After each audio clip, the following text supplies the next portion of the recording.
CCW news కి స్వాగతం. ముందుగా ముఖ్యాంశాలు.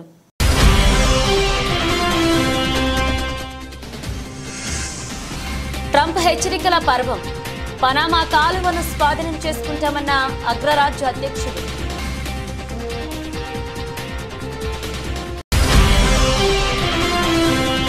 ఢిల్లీలోని ఐకానిక్ రెస్టారెంట్ లో రాహుల్ గాంధీ ఫ్యామిలీ భోజనం. నెట్టింట వైరల్ అవుతున్న ఫోటోలు.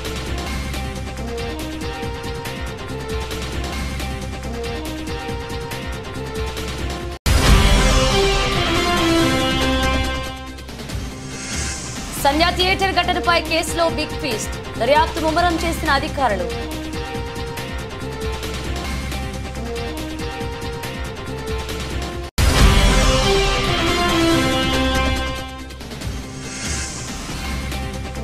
చదరంగంలో చంద్రబాబు మనవడు దేవాంశ్ రికార్డ్. హర్షం వ్యక్తం చేసిన నారా కుటుంబం.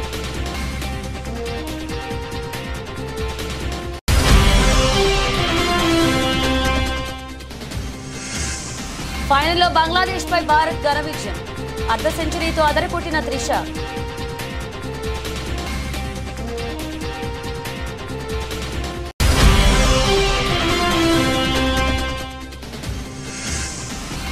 నేను వెళ్లి శ్రీతేజ్ను పరామర్శించా. సినీ ఇండస్ట్రీ నుంచి ఎవరూ వెళ్లలేదు అన్నందుకు ఇప్పుడు చెప్తున్నానన్న జగపతి బాబు.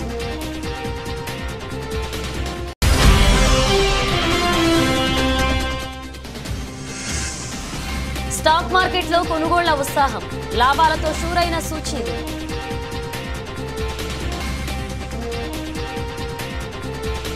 America president elect Donald Trump హెచ్చరికల పర్వంలో ఈసారి పనామా కాలువ వంతు వచ్చింది. పనామా కాలువను ఉపయోగించుకునే అమెరికన్ నౌకలకు మితిమీరిన ఛార్జీలను వసూలు చేస్తున్నారని ట్రంప్ ట్రూత్ సోషల్లో ఆగ్రహాన్ని వ్యక్తం చేస్తూ ఓ పోస్ట్ చేశారు. అమెరికన్ నావికాదళం వాణిజ్యాలను అత్యంత అన్యాయంగా చూస్తున్నారని మండిపడ్డారు. పనామా పట్ల అమెరికా అసాధారణమైన దాతృత్వాన్ని ప్రదర్శించిందని, అయినప్పటికీ పనామా వసూలు చేస్తున్న ఛార్జీలు హాస్యాస్పదంగా ఉన్నాయని స్పష్టం చేశారు. కాలువపై నియంత్రణను అప్పగించడంలోని నైతిక చట్టపరమైన నిబంధనలను పాటించకపోతే కాలువను పూర్తిగా తిరిగి తమకు ఇచ్చేయాలని డిమాండ్ చేస్తున్నామన్నారు.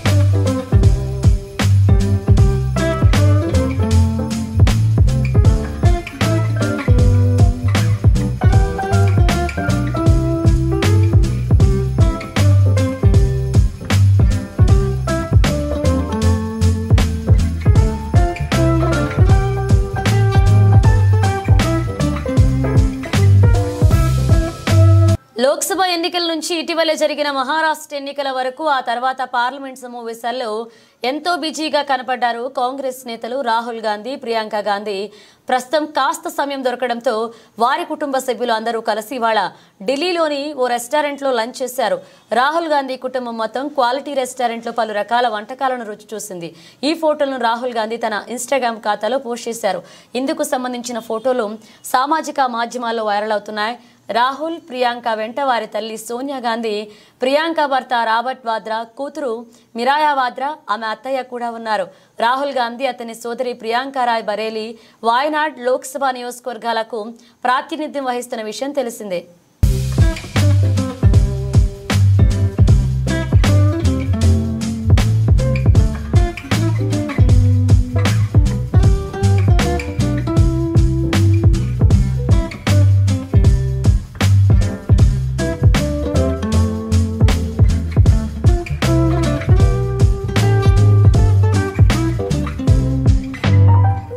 సంధ్యా థియేటర్ ఘటనపై కేసులో పోలీసులు దర్యాప్తునకు ముమ్మరం చేశారు. ఇప్పటికే ఈ కేసులో సినీ నటుడు అల్లు అర్జున్ కు మధ్యంతర బెయిల్ను హైకోర్టు మంజూరు చేసిన విషయం తెలిసిందే. అయితే అల్లు అర్జున్ మీడియా సమావేశం ఏర్పాటు చేసి సంధ్యా థియేటర్ ఘటనలో తన తప్పు ఏమీ లేదని చెప్పాడు. దీంతో అల్లు అర్జున్ మీడియా సమావేశం పెట్టడాన్ని పోలీసులు తీవ్రంగా పరిగణిస్తున్నారు. బెయిల్ నిబంధనలు ఉల్లంఘించారని పేర్కొంటున్నారు. ఈ క్రమంలో ఆయన బెయిల్ రద్దుపై పోలీసులు అపీల్ పిటిషన్ దాఖలు చేయనున్నట్లుగా తెలిసింది. ఇవాళ హైకోర్టులో పిటిషన్ దాఖలు చేసే అవకాశం ఉంది. ఘటన జరిగిన రోజు అల్లు అర్జున్ తీరుపైన కాకీలు అసంతృప్తితో ఉన్నారు. రేవతి మృతి తెలిసి కూడా తెలియదని అల్లు అర్జున్ చెప్పడం ఆయన విచక్షణకే వదిలేయాలని ఆదివారం నిర్వహించిన మీడియా సమావేశంలో నగర సిపి సివి ఆనంద్ అన్నారు. థియేటర్లో ఉన్న అల్లు అర్జున్కు పోలీసులు విషయం చెప్పారు, కానీ రేవతి మృతి మరుసటి రోజు తెలిసింది అని అల్లు అర్జున్ మాట మార్చాడు అంటూ సిపి పేర్కొన్నారు. మీడియా సమావేశంలో సంధ్యా థియేటర్ ఘటన సమయంలో వీడియోలను ప్రదర్శిస్తూ సిపి ప్రజెంటేషన్ ఇచ్చారు. న్యాయపరంగా అల్లు అర్జున్ కేసును ఎదుర్కొంటామని సిపి ఆనంద్ పేర్కొన్నారు. మరోవైపు అల్లు అర్జున్ నివాసం వద్ద ఓయూ జేఏసీ నేతలు ఆందోళనకు దిగారు. ఈ క్రమంలో పోలీసులు 6 ఓయూ జేఏసీ నేతలను అరెస్ట్ చేసి జూబ్లీహిల్స్ పోలీస్ స్టేషన్కు తరలించారు. అర్జున్ నివాసం వద్ద జరిగిన ఘటనపై డీజీపీకి ఫోన్ చేసి సీఎం రేవంత్ రెడ్డి ఆరా తీశారు. ఇలాంటి ఘటనలు మరొకసారి పునరావృతం కాకుండా జాగ్రత్తలు తీసుకోవాలని రేవంత్ ఆదేశించారు.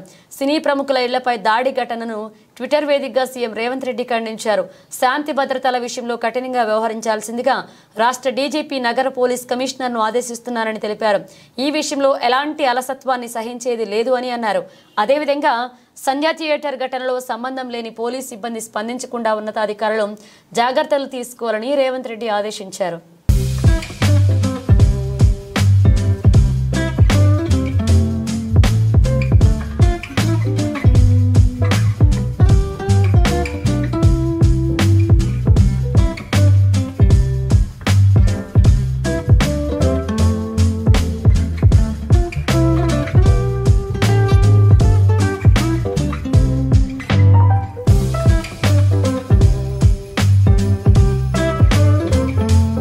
ముఖ్యమంత్రి నారా చంద్రబాబు నాయుడు మనవడు నారా దేవాంశ్ చదరంగంలో వేగంగా పావులు కదపడంలో రికార్డు సృష్టించాడు.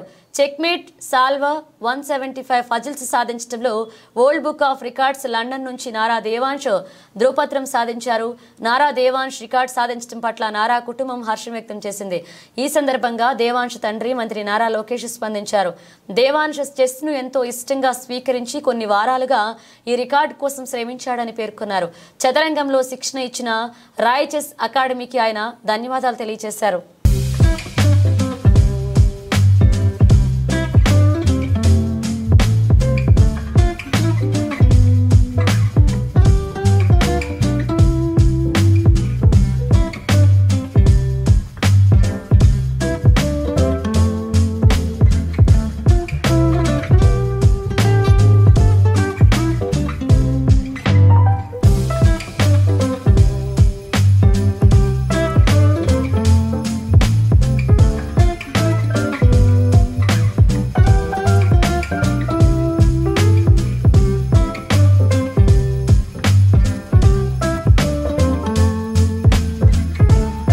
తొక్కిసలాట ఘటనలో మహిళను రక్షించలేకపోయానని సీఐ రాజు నాయక్ ఎమోషనల్ అయ్యారు. ఆమెను కాపాడలేదనే బాధ ఇంకా వేధిస్తోంది అని కంటతడి పెట్టుకున్నారు. ఆసుపత్రిలో చికిత్స పొందుతున్న బాబు శ్రీతేజ్ త్వరగా కోలుకోవాలని ఆకాంక్షించారు. అల్లు అర్జున్ టీం నుంచి తనకు ఎలాంటి సమాచారం లేదని, థియేటర్ యాజమాన్యంతో మాత్రమే కాంటాక్ట్ ఉందని పేర్కొన్నారు. తాను కూడా తొక్కిసలాటలో చనిపోతానని అనుకున్నట్లుగా చెప్పారు. సార్, ఫస్ట్ ఆఫ్ ఆల్ చాలా బాధ అనిపిస్తుంది సార్. 15 రోజుల నుంచి ఈ సంఘటన నా చేతుల లేదు. పాప మాకు శాంతి కలగాలని వాళ్ళ కుటుంబానికి ఒక ప్రాణాన్ని కాపాడలేకపోయిన ఒక బాధ నాకు ఒక 15 రోజుల నుంచి ఇదే అవుతుంది సార్. ఎందుకంటే నా చేతుల్నే చాలా ట్రై చేసిన సార్. చాలాసేపు తనలైనా నేను మా మౌనిక ఎస్ఐ అసలు చెప్పలేని ఇది సార్. 15 రోజుల నుంచి నా మదిలో మెలుతా ఉంది. ఆ దేవుని భయవంతుల్లా ఆ బాబు కోలుకోవాలని నేను కోరుకుంటున్నా సార్. ఆ రోజు జరిగిన సంఘటన సార్, మేనేజ్మెంట్కు నేను బ్యాక్ సైడ్ నేను రాసి మేనేజ్మెంట్కి ఇంటిమేషన్ ఇచ్చిన సార్. నాకు పై వాళ్ళ అల్లు అర్జున్ టీం నుంచి మనకు ఎలాంటి ఇంటిమేషన్ లేదు సార్. మా ఓన్లీ మేనేజ్మెంట్ నుంచి విజిట్ అనేది ఉంది సార్. ఆ విజిట్కి నేను మా సీనియర్ ఆఫీసర్తో మాట్లాడి నేను చూసి ఆ 2 థియేటర్లు ఒకటే ప్లేస్లో ఉండడం సార్. ఆ ప్లేస్లో ఉండడం 2 థియేటర్లకు ఒకటే ఎంట్రీ ఒకటే ఎగ్జిట్ సార్. 35 and 70 mm అది పాసిబుల్ కాదానికి అదే పేపర్ కాపీ టు ఎస్హెచ్ఓకి ఒకటి వచ్చింది సార్. దాని బ్యాక్ సైడ్ నేనే నా స్వయాన రైట్ ముందు రాసి మేనేజ్మెంట్కి వెళ్ళినా సార్. వాళ్ళ అల్లు అర్జున్ టీంకు కాంటాక్ట్ మాకు లేదు సార్. సో మేనేజ్మెంట్ వాళ్ళకి ఇంటిమేషన్ చేయాలి సార్. అది సో ఇంకోటి సార్, బిఫోర్ 2 hours నుంచి నేను స్ట్రగుల్ చేస్తున్నా. మీడియా మిత్రులందరూ ఉన్నారు, చాలామంది, ఒక దాదాపు 100 మంది ప్రెస్సులు ఉన్నారు. 2 hours నుంచి మేము, మా SI Mounika lady officer, so ఎంతోగానో ట్రై చేస్తున్నాం క్రౌడ్ ఫుల్ కంట్రోల్ చేయడానికి. సో మేనేజ్మెంట్ మా ఎదురుగానే ఆ గ్రిల్ గిట్స్ ఇరగడము, నేను పడిపోవడం, దేవుని వల్ల అది భగవంతుని ఈ రోజులు ఉన్నామంటే అది ఏమున్నాం. కానీ ఫస్ట్ ఆఫ్ ఆల్ నేనే గద్వాల జిల్లా కాచిగూడ రైల్వే స్టేషన్ నుంచి పాండిచ్చేరి వెళ్తున్న రైలు గద్వాల వచ్చేసరికి ఏసీ బోగిలో మంటలు చెలరేగడంతో గద్వాల రైల్వే స్టేషన్లో రైలును ఆపేశారు రైల్వే అధికారులు. ఏసీ బోగిలలో మంటలు చెలరేగడంతో రైలును ఆపి ప్రయాణికులను దింపారు రైల్వే అధికారులు. చెన్నైకి వెళ్తున్నాం సార్. స్టేషన్ గద్వాల స్టేషన్ రాగానే ఇక్కడ నుంచి B4లో నుంచి పొగలు రావడం జరిగింది. మేము జస్ట్ ఏదైనా ప్రాబ్లం అనుకున్నాము, కానీ ఆగిన ఒక 10 నిమిషాలుగా పొగలు ఎక్కువైనాయి జరిగింది. అందరం పొగలు ఉన్న అందరికీ తిప్పేసి బయటకు వెళ్ళిపోతాం. 20 minutes అవుతుంది, 20 minutes అవుతుంది. ఇంకా వస్తున్నాయి అడిగే అవకాశం ఉండదు సార్. ప్రయాణం పోవాలి ఖచ్చితంగా. ఇదే ప్రాబ్లం స్టేషన్లో జరిగింది కాబట్టి మేము రెక్టిఫై చేసుకోగలం. అదే ఎక్కడైనా మార్గ మధ్యలో జరిగితే ఆ మంటలు ఇంకా చెలరేగే అవకాశం ఉంటుంది, అప్పుడు ఎవరు కాపాడడానికి అవకాశం ఉండదు. కాబట్టి ఇట్లాంటివి ఇంకా జరగకూడదని నేను ఆశిస్తున్నాను. South central railway. ఖమ్మం జిల్లా వైరా నియోజకవర్గ కేంద్రం ఎమ్మెల్యే క్యాంపు కార్యాలయంలో నిరుపేద లబ్ధిదారులకు కళ్యాణ లక్ష్మి, షాదీ ముబారక్ చెక్కులు పంపిణీ చేశారు ఎమ్మెల్యే మాలోత్ రామ్దాస్ నాయక్. ఇందిరమ్మ రాజ్యం, కాంగ్రెస్ పార్టీ ప్రభుత్వం మీ అందరి ఆశీస్సులతోని, మీరందరి శక్తితోని ఈ రాష్ట్రంలో రేవంత్ రెడ్డి గారి నాయకత్వాన ముఖ్యమంత్రిగా, మరి రాష్ట్ర ఉప ముఖ్యమంత్రి భట్టి విక్రమార్క గారు, మంత్రి గారు అన్న శ్రీనివాస్ రెడ్డి గారు, మంత్రి గారు తుమ్మల నాగేశ్వరరావు గారు, మన ఎంపీలు రఘురామరెడ్డి గారు, రేణుకా చౌదరి గారు, మరి వీరందరి జిల్లా పక్షాన మీ అందరి ఆశీస్సులతోని ఇందిరమ్మ రాజ్యంలో మీ అందరికీ కావాల్సింది, రావాల్సింది వచ్చే దాంట్లో అందరూ పనిచేస్తున్న నేపథ్యంలో ఏదైతే కాంగ్రెస్ పార్టీ ఆ రోజు సోనియా గాంధీ గారు, రాహుల్ గాంధీ గారు ఏమన్నారో అవన్నీ కూడా ఒకటి ప్రజలు తెస్తా ఉన్నాం. మీరు గెలిపించిన ఏమంటే ఉచిత బస్సు, మీరు గెలిపించిన ఏమంటే ఉచిత కరెంటు, ఉచిత బస్సుకి నెలకి 400 రూపాయలు. మనకు అర్థం కావట్లే, నెలకు 400 రూపాయలు గవర్నమెంట్ మన తరఫున, 400 కోట్ల రూపాయలు ప్రభుత్వం మన తరఫున ఆర్టీసీ కడతా ఉంది. ఆర్టీసీ నాకు తెలిసి ఇప్పటికి మూతపడిపోయేది. గత ప్రభుత్వం కేసీఆర్ టైంలో ఆర్టీసీ మొత్తం మూతపడిపోయే పరిస్థితికి వచ్చింది. మరి మన సోదరు వాళ్ళందరికీ కూడా ఇటు మీ అందరికి ఉచిత బస్సు ఇస్తూ, మీ టికెట్ల డబ్బులు గవర్నమెంట్ కడుతూ, ఇటు ఆర్టీసీ పెద్ద ఎత్తున లాభాలు వచ్చిన పరిస్థితి. ఉచిత కరెంటుకు 400 కోట్లు నెలకి. ఈ దేశంలో ఎక్కడా కూడా ప్రధానమంత్రి మోడీ గారి రాష్ట్రంలో కూడా జరగని రుణమాఫీ, 1,00,000 రూపాయలు ఇస్తానని చెప్పేసి కేసీఆర్ గారు 10 సంవత్సరాల్లో 4 సార్లు 4.25 ఇస్తే మన వడ్డీ కూడా పనిచేయాలి. మన నిన్న మన అసెంబ్లీ అదే కూడా ఆయన గారు ఒకేసారి 1,00,000 రూపాయలు ఇచ్చుంటే రాజశేఖర్ గారు ఇచ్చినట్టుగా బ్యాంకులలో మన ఖాతాలో ఒక లెక్కలోకి వచ్చాయి, ఒక పద్ధతిలోకి వచ్చాయి, ఒక సిస్టంలోకి వచ్చాయి. కానీ సంవత్సరానికి 4 దఫాలు ఇచ్చరికి ఆయన గారు ఇచ్చేటప్పుడు వడ్డీ సరిపోక, ఈ 10 సంవత్సరాల్లో వడ్డీ సరిపోక ప్రభుత్వం కడతది కదా అని చెప్పేసి కేసీఆర్ అని నమ్మకం ఉంటే ఆ డబ్బులు ఇలా తడిసిపోయి అసలు వడ్డీ మొత్తం కలిపి 2 లక్షలు, 3 లక్షలు, 4 లక్షలు అయిన పరిస్థితి మనం అప్పుల పాలైనాం. ఇవన్నీ గ్రహించి 2 లక్షలు ఇస్తామని చెప్పిన మాట వాస్తవం. 2 లక్షలు ఇస్తామని చెప్పిన మాట ప్రకారం, రాహుల్ గాంధీ గారు ఇచ్చిన మాట ప్రకారం, రేవంత్ రెడ్డి గారి నాయకత్వంలో మీ అందరికీ 2 లక్షల రూపాయల రుణమాఫీ అందరికీ 70% వాళ్ళకి పడ్డది అని చెప్పేసి మీ అందరికీ మనం చేస్తా ఉన్నాం. కొంతమంది పడకపోవచ్చు. దాని తర్వాత అనివార్య కారణాల వల్ల రేషన్ కార్డు లేక, అకౌంట్ తప్పు పోయి, ఆధార్ కార్డుల పొరపాటు పడి కొంతమంది రాకపోతే మన నవంబర్ 30వ తారీఖు కూడా చివరికి అటువంటి ఖాతాలకు కూడా 2,700 కోట్ల రూపాయలని మహబూబ్ నగర్ నుంచి, మన వైరా నియోజకవర్గం నుంచే 2 లక్షల వరకు మొత్తానికి వేసేసారు. హన్మకొండ జిల్లా సాయంపేట మండల కేంద్రంలో రాజ్యాంగ నిర్మాత డాక్టర్ బాబాసాహెబ్ అంబేద్కర్ పై కేంద్ర హోంమంత్రి అమిత్ షా పార్లమెంట్లో చేసిన వ్యాఖ్యలను భూపాలపల్లి ఎమ్మెల్యే గండ్రా సత్యనారాయణరావు ఖండించారు. మండల కేంద్రంలోని అంబేద్కర్ సెంటర్లో కాంగ్రెస్ పార్టీ నేతలు నిర్వహించిన నిరసనలో ఎమ్మెల్యే పాల్గొన్నారు. ఈ సందర్భంగా ఎమ్మెల్యే మాట్లాడుతూ కేంద్ర హోంమంత్రి అమిత్ షా పార్లమెంట్లో ప్రతిపక్ష ఎంపీలను ఉద్దేశించి పార్లమెంట్లో అంబేద్కర్ అని పదే పదే ప్రస్తావించడం కంటే అందుకు బదులుగా ఏదైనా దేవుణ్ణి స్మరించుకుంటే స్వర్గం దొరుకుతుందని మాట్లాడడం దేశ ప్రతిష్టతకు మంచిది కాదు అన్నారు. వెంటనే వారి అనుచిత వ్యాఖ్యలను వెనక్కి తీసుకుని దేశ ప్రజలకు క్షమాపణ చెప్పాలని అన్నారు. డాక్టర్ బాబాసాహెబ్ అంబేద్కర్ రాజ్యాంగాన్ని అమలు చేయాలని విలువలను మంటగలుపుతున్నారని పార్లమెంట్ సభ్యులు అడగడంతో పార్లమెంట్ సభ్యుల మీద అనుచిత వ్యాఖ్యలు ఏదైతే అంబేద్కర్ అంటారు, అంబేద్కర్ బదులు మీరు గుళ్ళో ఉన్న దేవుణ్ణి తలుచుకోండి స్వర్గం పోతారని ఏదైతే మరి మాట్లాడడమో ఇది ప్రజాస్వామ్యాన్ని అంబేద్కర్ రాసినటువంటి రాజ్యాంగాన్ని తుంగలో తొక్కే విధంగా మంటలు కలిపే విధంగా అంబేద్కర్ వాక్యాలు ఇది ప్రజాస్వామ్యము మొత్తం కూడా తీవ్రంగా ఖండించవలసినటువంటి అవసరం ఉంది. అంబేద్కర్ రాసినటువంటి రాజ్యాంగం ఏదైతే అంబేద్కర్ని అవమానించిందో ఆయనను వెంటనే క్యాబినెట్ నుంచి బర్తరఫ్ చేయాలని భారతదేశ వ్యాప్తంగా కూడా నిరసన తెలిపిన దాన్ని ప్రధానమంత్రి సమర్థించుకునే విధంగా ఈరోజు మాట్లాడము సిగ్గుసేటైనటువంటి విషయం. ఈరోజు వెంటనే అమిత్ షాను క్యాబినెట్ నుంచి బర్తరఫ్ చేసి ఈ దేశానికి క్షమాపణ చెప్పాలని మేము డిమాండ్ చేస్తున్నాం.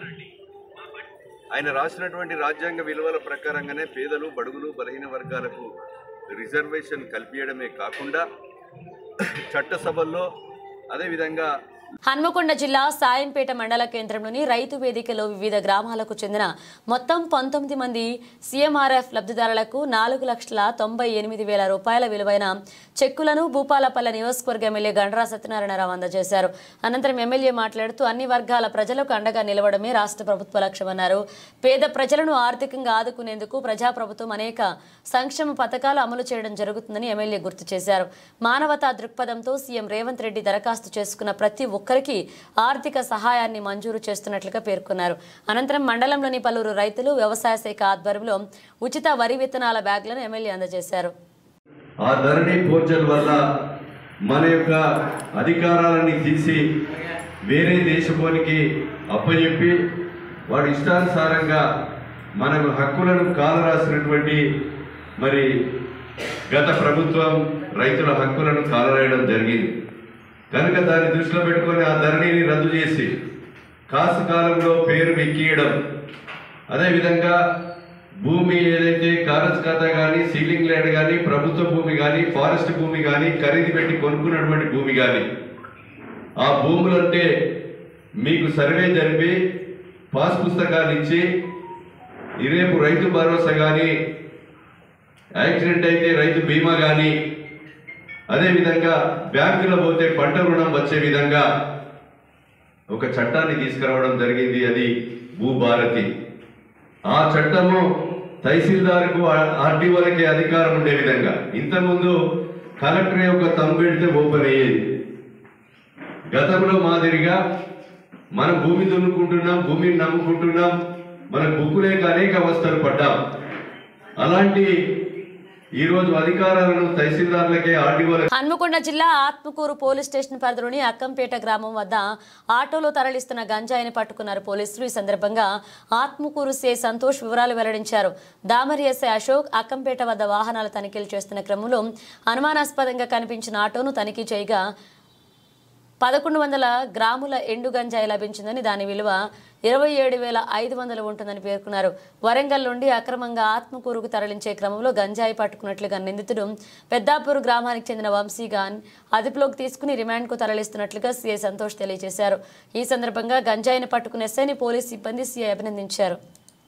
ఎస్ఐ గారు మరియు మా సిబ్బంది అక్కంపేట గ్రామము తమ్మక్క సారక్క ఆర్చ్ వద్ద వరంగల్ నుంచి పెద్దాపురం వచ్చే గ్రామ వాహనాలను తనిఖీ చేస్తుండగా అందాజా 12 గంటల ప్రాంతంలో ఒక ఆటో పోలీస్ వారి చెకింగ్ని చూసి ఆటో తిప్పుకొని పారిపోవడానికి ప్రయత్నించగా వెంటనే దామెర ఎస్ఐ కె అశోక్ గారు మరియు మా సిబ్బంది ఆ ఆటోని పట్టుకొని అతన్ని విచారించి అక్కడ అందులో ఆటోలో ఉన్నదాన్ని చెక్ చేయగా ఆయన తడబడుతూ సమాధానం ఇవ్వగా ఏమున్నదిరా ఈ బ్యాగ్లో అంటే గంజాయి నేను వరంగల్ నుంచి తీసుకొచ్చి ఆత్మకూరు మండలంలో ఉన్నటువంటి తన మిత్రులకు అమ్ముతున్నానని అట్టి గంజాయి 1100 గ్రాములు 2700-500కు అనీఫ్ అని వరంగల్ గ్రామస్తుడైనటువంటి అతని వద్ద కొనుగోలు చేసి అధిక రేటుకు అమ్మాలని తీసుకొస్తే పోలీసు వారు పట్టుకున్నారనగా వెంటనే మేము ఎంపీడీఓ గారికి ఒక రిక్వెషన్ ఇచ్చి అదే పంచులను పిలిపించుకొని ఫోటోగ్రాఫర్ని అదేవిధంగా ఆ తూకం వేసి అతన్ని పిలిపించుకొని అక్కడ ఆ ఉన్నదానిని చెక్ చేయగా దాంట్లో ఘాటైన గంజాయి వాసన వస్తూ గంజాయి ఆకులు పువ్వులు గల ఎండిన గంజాయి ఉండగా అట్టి గంజాయిని మేము తూకం వేస్తే 1100 గ్రాములు రాగా దాని విలువ 27,500 రూపాయలు.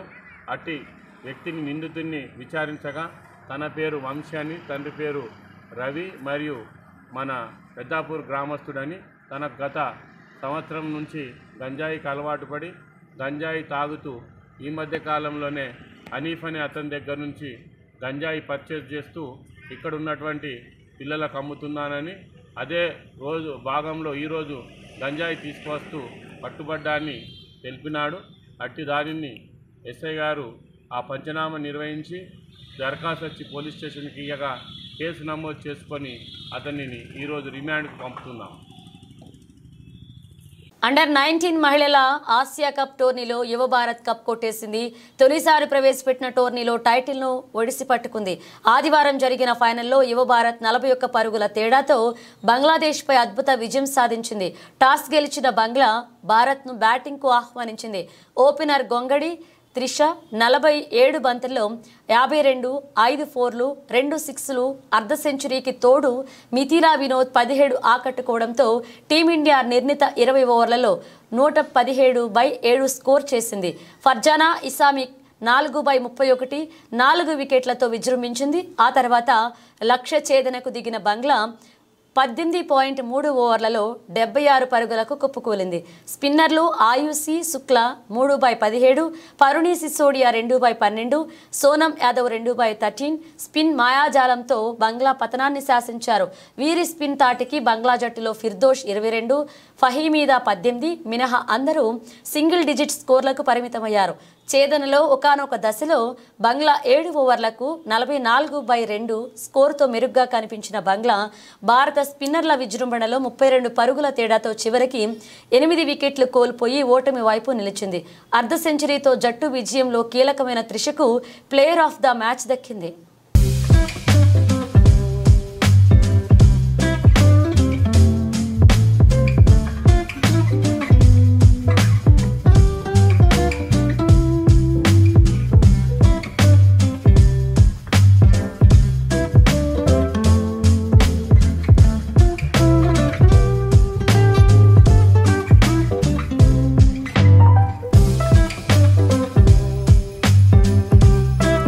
అల్లు అర్జున్ సంధ్యా థియేటర్ ఘటన రోజుకి మరింత చర్చగా మారుతున్న సంగతి తెలిసింది. అయితే నిన్న అసెంబ్లీలో రేవంత్ రెడ్డి మాట్లాడుతూ సినీ ప్రముఖులు అంతా అల్లు అర్జున్కి ఏమైంది, అతని ఇంటికి వెళ్లి పరామర్శించారు, అందులో ఒక్కరైనా ఆ కుటుంబాన్ని, ఆ బాలుడిని పరామర్శించారా అంటూ ఫైర్ అయ్యారు. దీనికి సమాధానంగా నేడు జగపతి బాబు స్పందిస్తూ ఓ వీడియో రిలీజ్ చేస్తూ ట్వీట్ చేశారు.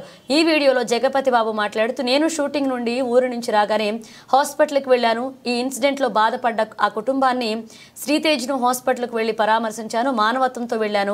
ఆ బాబు ఆరోగ్యం కుదుటపడుతుందని వాళ్లకు భరోసా ఇచ్చారన్నారు. ఇక రేవతి కుటుంబానికి భరోసాగా ఉంటామని ధైర్యం చెప్పారు. నేను వెళ్ళినట్లుగా పబ్లిసిటీ చేసుకోలేదు కాబట్టి ఎవరికీ తెలీదు. సినీ ఇండస్ట్రీ నుండి ఎవరూ వెళ్ళలేదు అన్నందుకు ఇప్పుడు చెప్పాల్సి వచ్చింది అన్నారు. దీంతో ఈ వీడియో వైరల్గా మారింది. అందరికీ నమస్కారం. ఒక క్లారిటీ కోసం ఈ ట్వీట్ పెడుతున్నాను. నేను షూటింగ్ నుంచి ఊరు నుంచి రాగానే వెంటనే హాస్పిటల్కి వెళ్ళాను. అల్లు అర్జున్ ఈ ఇన్సిడెంట్లో, అన్ఫార్చునేట్ ఇన్సిడెంట్లో, ఈ యాక్సిడెంట్లో ఎఫెక్ట్ అయిన ఫ్యామిలీని చూడటానికి, ఫాదర్ని, ఆ బాబు సిస్టర్ని పలకరించాలని అనిపించింది, చూడాలనిపించింది. హ్యుమానిటేరియన్ గ్రౌండ్స్ మీద వెళ్ళాను. పాజిటివ్గా ఉంది. He might recover, there is a very good chances, let's hope for the best అని with all the peoples blessing and gods and goddesses అనేది చెప్పేసి భరోసా ఇచ్చి వచ్చాను. I wanted to go and అందరికంటే ఎక్కువ ఎఫెక్ట్ అయింది ఆ ఫ్యామిలీ కాబట్టి ఆ ఫ్యామిలీకి సపోర్ట్ ఇద్దాం అనే మై ఎక్స్టెంట్ సపోర్ట్. పబ్లిసిటీ చేయలేదు కాబట్టి ఎవరికి తెలియలేదు కాబట్టి ఈ మాట వచ్చింది. అది I just clarified it. Thank you very much once again. నమస్తే. ఈ వారం భారీ పతనం తర్వాత ఈరోజు స్టాక్ మార్కెట్ పుంజుకుంది. వారంలో మొదటి ట్రేడింగ్ రోజైన సోమవారం BSE సెన్సెక్స్ 493.08 పాయింట్ల ఎగసి 78,534.67 పాయింట్ల వద్ద ట్రేడ్ అవుతుంది. అలాగే NSE నిఫ్టీ కూడా 145.55 పాయింట్ల లాభంతో 22,464.95 పాయింట్లకు చేరుకుంది. సెన్సెక్స్ లో చేర్చిన స్టాక్లను పరిశీలిస్తే టాటా స్టీల్, అల్ట్రాక్స్ సెమ్కో, LT, అలాగే టాటా మోటార్స్, బజాజ్ ఫైనాన్స్ లో మంచి వృద్ధి కనిపిస్తుంది. అదే సమయంలో పడిపోయిన షేర్లలో పవర్ గ్రిడ్, జొమాటో ఉన్నాయి. మార్కెట్లో ఒడిదుడుకులు కొనసాగవచ్చని మార్కెట్ నిపుణులు అంటున్నారు. అందువల్ల పెట్టుబడిదారులు చాలా జాగ్రత్తగా పెట్టుబడి పెట్టాలి. మార్కెట్ కదలిక విదేశీ పెట్టుబడిదారులపై చాలా ఆధారపడి ఉంటుంది. విదేశీ ఇన్వెస్టర్ల అమ్మకాలు కొనసాగిస్తే మరొక క్షీణిత కనిపించవచ్చు. అదే సమయంలో అమ్మకాలను నిలిపివేస్తే పెరుగుదల తిరిగి రావచ్చు. గత వారం BSE 30 షేర్ సెన్సెక్స్ 4,091.53 పాయింట్లు లేదా 4.98% పడిపోయింది. అయితే నేషనల్ స్టాక్ ఎక్స్చేంజ్ నిఫ్టీ 1,180.8 పాయింట్ల లేదా 4.76% పతనంలో ముగిసింది. ఇక మార్కెట్ భారీ పతన కారణంగా టాప్ 10 సెన్సెక్స్ కంపెనీల మార్కెట్ వాల్యుయేషన్ గత వారం 4,95,061 కోట్లు క్షీణించింది. స్టాక్ మార్కెట్లో బేరిష్ ట్రెండ్ మధ్య Tata consultancy services, Reliance industries అత్యధిక నష్టాలను చవిచూశాయి. గత వారం జూన్ 2022 తర్వాత భారతీయ స్టాక్ మార్కెట్లు ఇదే అతిపెద్ద వీక్లీ క్షీణత. US central bank federal reserve నుండి పాలసీ ప్రకటనతో వారం ప్రారంభమైంది. ఇది మార్కెట్ సెంటిమెంట్లో మార్పుకు దారితీసింది.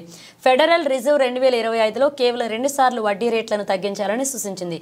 ఇది మార్కెట్ సెంటిమెంట్ను ప్రభావితం చేసింది.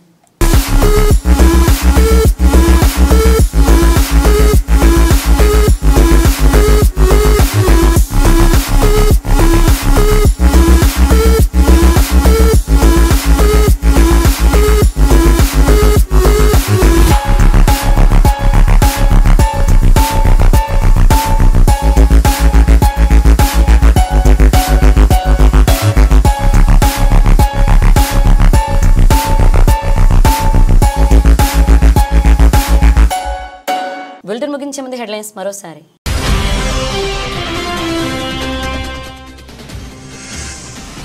ట్రంప్ హెచ్చరికల పర్వం. పనామా కాలువను స్వాధీనం చేసుకుంటామన్న అగ్రరాజ్య అధ్యక్షుడు.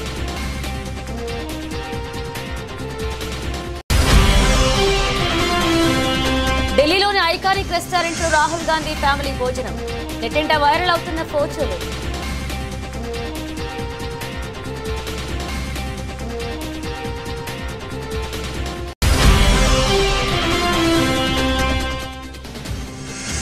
సంధ్యా థియేటర్ ఘటనపై కేసులో బిగ్ ఫీస్ట్. దర్యాప్తు ముమ్మరం చేసిన అధికారులు.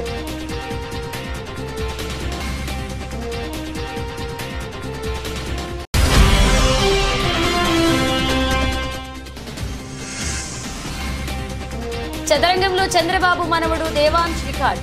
హర్షం వ్యక్తం చేసిన నారా కుటుంబం.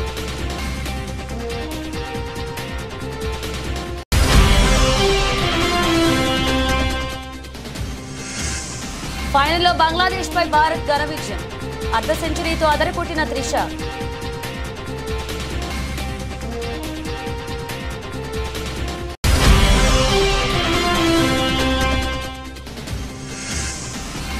నేను వెళ్లి శ్రీతేజ్ను పరామర్శించా. సినీ ఇండస్ట్రీ నుంచి ఎవరూ వెళ్లలేదు అన్నందుకు ఇప్పుడు చెప్తున్నానన్న జగపతి బాబు.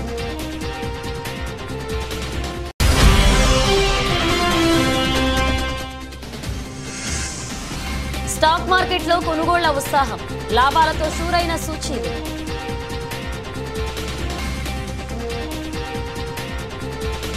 ఇవి బులెటిన్ అప్డేట్స్. మరిన్ని అప్డేట్స్తో మళ్ళీ కలుద్దాం.